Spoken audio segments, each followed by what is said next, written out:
नमस्कार, मैं हूं आपके साथ शिप्रा झा और आप देख रहे हैं 2025 विधानसभा चुनाव से जुड़ा पहला चुनावी बुलेटिन मुख्यमंत्री।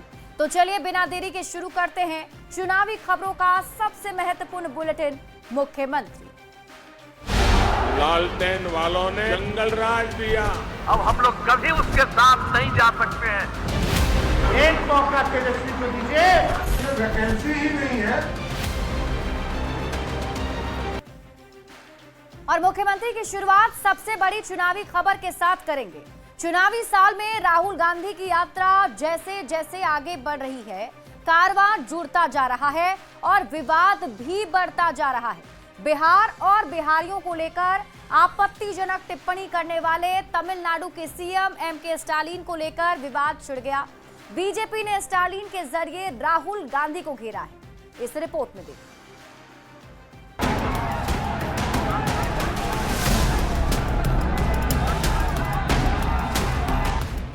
बिहार में राहुल गांधी की वोटर अधिकार यात्रा में सहयात्री जुड़ते जा रहे हैं और साथ में जुड़ते जा रहा है विवाद।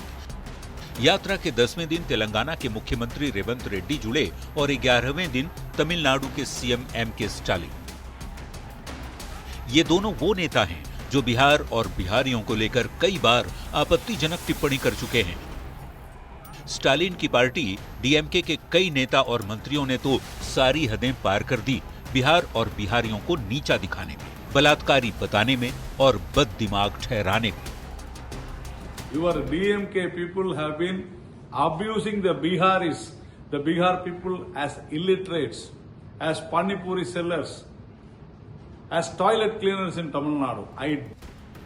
भारतीय जनता पार्टी के नेता डीएमके पर क्यों हमलावर हैं, इस गुस्से के पीछे की वजह समझिए।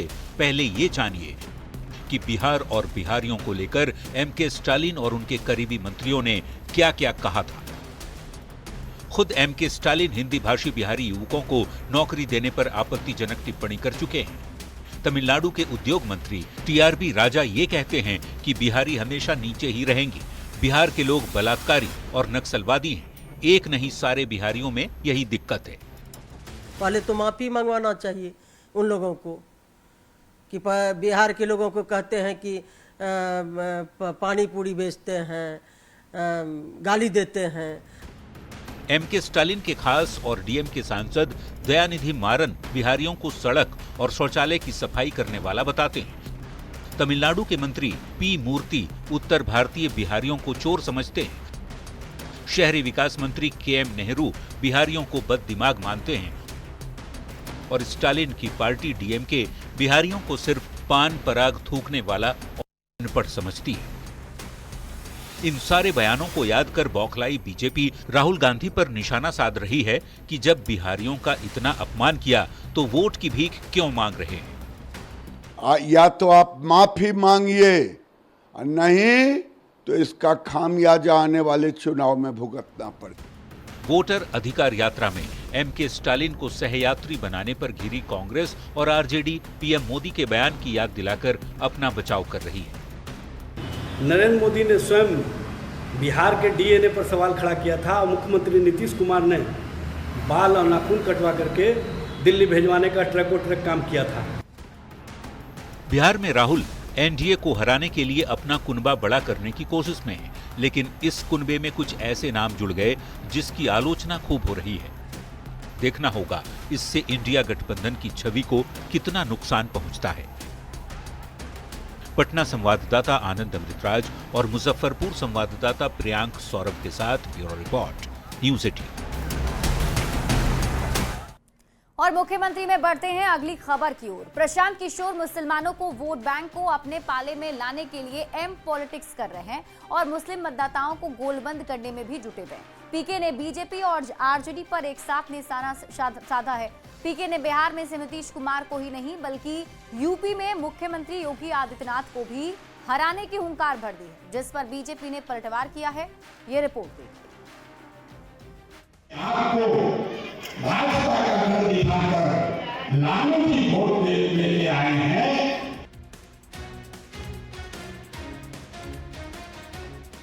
बिहार में विधानसभा चुनाव में अब महज कुछ ही महीनों का वक्त बाकी है। हर राजनीतिक पार्टियां अपनी तैयारी में जुटी हुई है। चुनावी रणनीति के तहत जनसुराज के संयोजक प्रशांत किशोर भी मुस्लिमों के वोट बैंक को साधने के लिए जी तोड़ मेहनत कर रहे हैं। नए समीकरण के जरिए पीके एनडीए और इंडिया गठबंधन को बिहार चुनाव में मात देने की प्लानिंग तैयार कर रहे हैं। इसी कड़ी में पीके मोतिहारी में मुस्लिम एकता सम्मेलन को संबोधित करते हुए कुछ ऐसा कह गए जिस पर मच गया है सियासी बवाल। आपको भाजपा का घर दिखाकर लालू जी वोट लेके आए हैं, वैसे ही नीतीश और भाजपा के लोग लालू जी का भय दिखाकर जो वोट ले रहे थे, अब उन लोगों ने अपने लिए रास्ता चुन लिया। चुनावी साल में प्रशांत किशोर की नजर बिहार की लगभग 17.5% वाली मुस्लिम आबादी पर है। इसी बड़े वोट बैंक को अपने पाले में कर पीके लालू प्रसाद के एमवाई समीकरण के तिलिस्म को तोड़ना चाहते हैं। दिलचस्प बात तो ये है कि पीके ये भी आह्वान कर रहे हैं कि 40% हिंदू और 20% मुसलमान यदि एक साथ आ जाएं, तो बिहार में नीतीश को ही नहीं, यूपी में सीएम योगी आदित्यनाथ को भी हरा सकते हैं। यूपी में योगी जी को भी हरा देंगे। अरे साहब, सपना देखते रह जाएंगे। अब इस देश में तुष्टीकरण की राजनीति नहीं, सबका साथ, सबका विकास, सबका विश्वास की राजनीति चलती है। आप किस बिना में जी रहे हैं कि कोई धार्मिक समूह सामूहिक रूप से किसी को वोट कर देगा? यह असंभव है। विकास सबको चाहिए।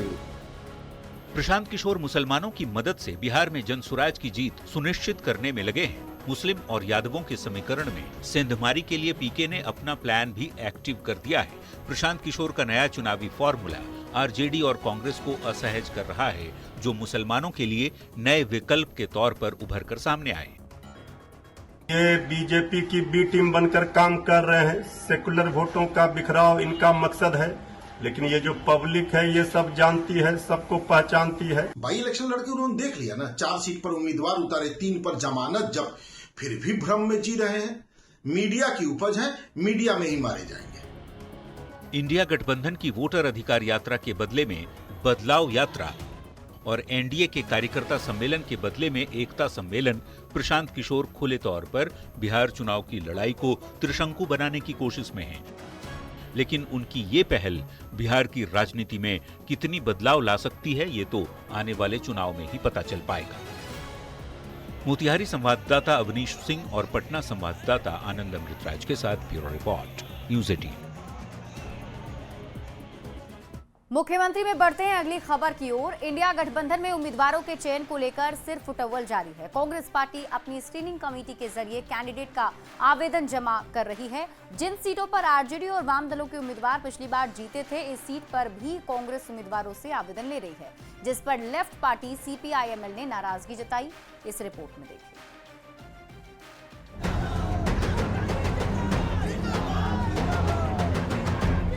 बिहार में राहुल गांधी यात्रा के जरिए मतदाताओं को अपने पाले में लाने की जुगत में है और उनकी टीम कांग्रेस उम्मीदवारों को जुटाने में लगी हुई है।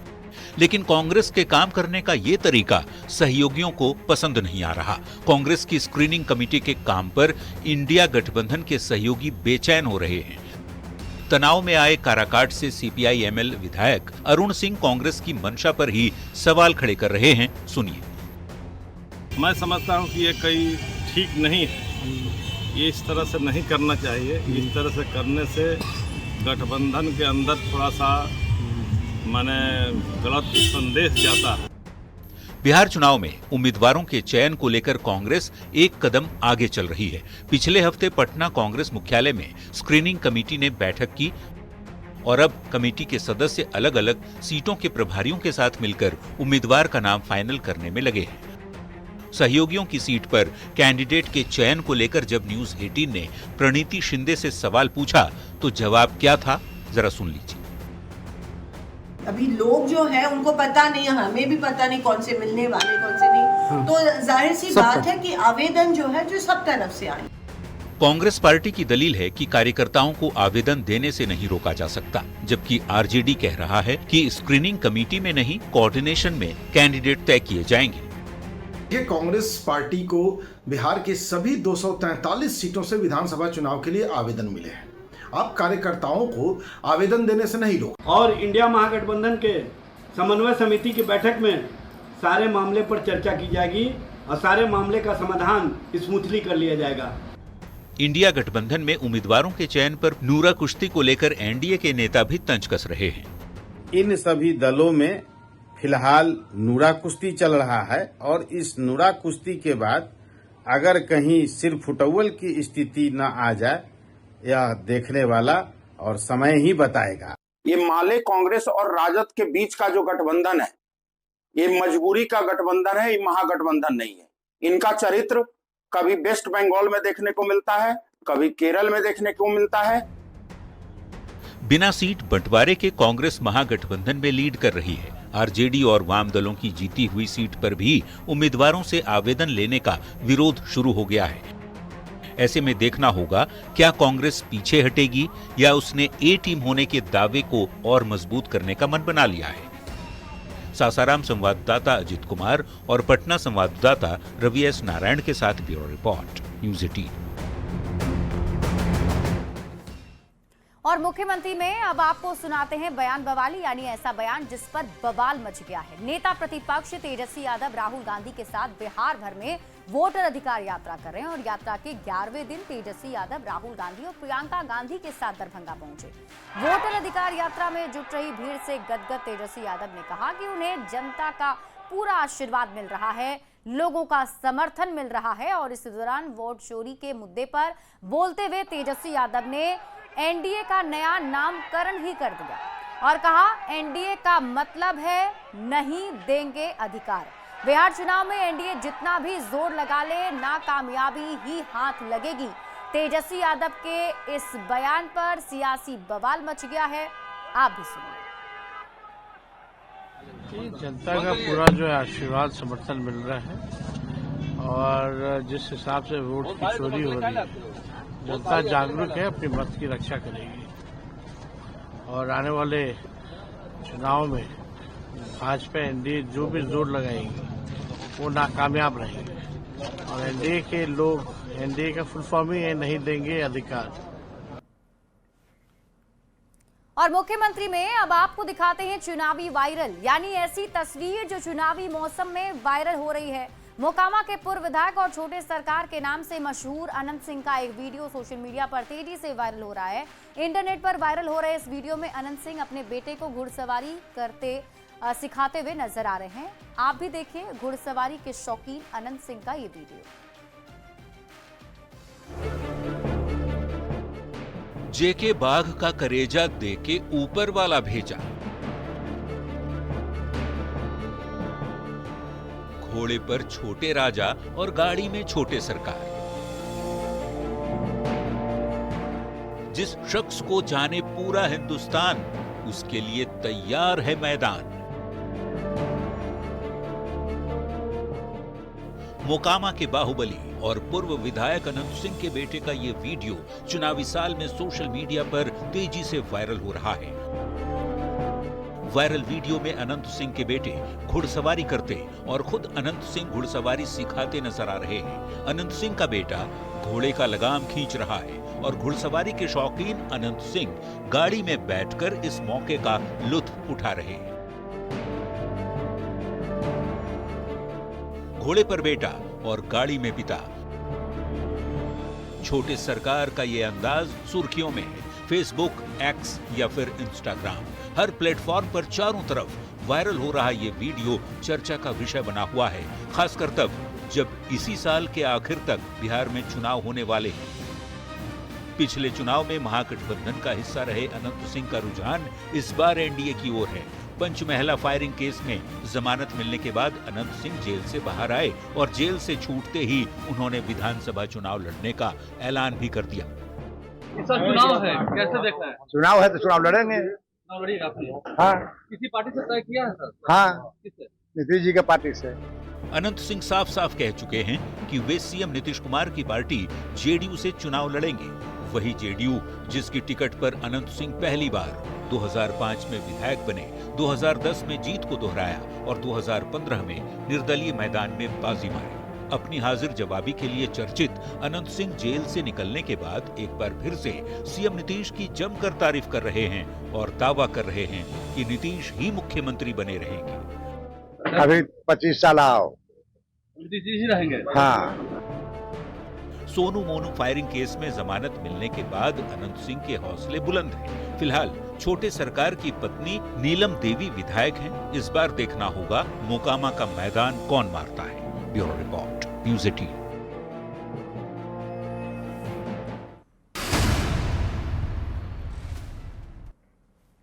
और मुख्यमंत्री में वक्त है एक रोचक चुनावी जानकारी की। क्या आप जानते हैं कि एक चुनाव में एक उम्मीदवार को कितने रुपए खर्च करने की छूट है? ये सवाल सुनकर हो सकता है कि आप हैरान हो, क्योंकि चुनाव में तो पैसे का कोई हिसाब ही नहीं पता चलता। नेता लोग पानी की तरह पैसे बहाते हैं। दरअसल हर उम्मीदवार के लिए खर्च की सीमा तय की गई है। आपने लेवल प्लेइंग फील्ड तो सुना ही होगा, जिसका मतलब है सभी को समान अवसर मिलना। इसे ध्यान में रखते ही चुनाव आयोग ने उम्मीदवारों के चुनावी खर्च पर कैप लगा रखी है। आजाद भारत में जब 1951-52 में पहला आम चुनाव हुआ था, तब उम्मीदवारों के खर्च की सीमा 25,000 रुपए थी, लेकिन तब से अब तक ये सीमा कई गुना बढ़ चुकी है। अभी लोकसभा के चुनाव में हर उम्मीदवार 95 लाख रुपए तक और विधानसभा के चुनाव में 40 लाख रुपए तक खर्च कर सकता है। हालांकि कुछ छोटे राज्यों में ये सीमा लोकसभा चुनाव के लिए 75 लाख और विधानसभा चुनाव के लिए 28 लाख रुपए है। 2019 के लोकसभा के चुनाव के वक्त हर उम्मीदवार 70 लाख रुपए तक खर्च कर सकता था, पर इसमें गेम ये कि उम्मीदवारों के खर्च पर तो पाबंदी है, पर पार्टियां जितना चाहे उतना खर्च कर सकती है। इसलिए आप देखते होंगे कि चुनाव में राजनीतिक दल पानी की तरह पैसे बहाते हैं। और इसी के साथ इस बुलेटिन में अभी के लिए बस इतना ही। आप देखते रहिए न्यूज़ 18 बिहार झारखंड।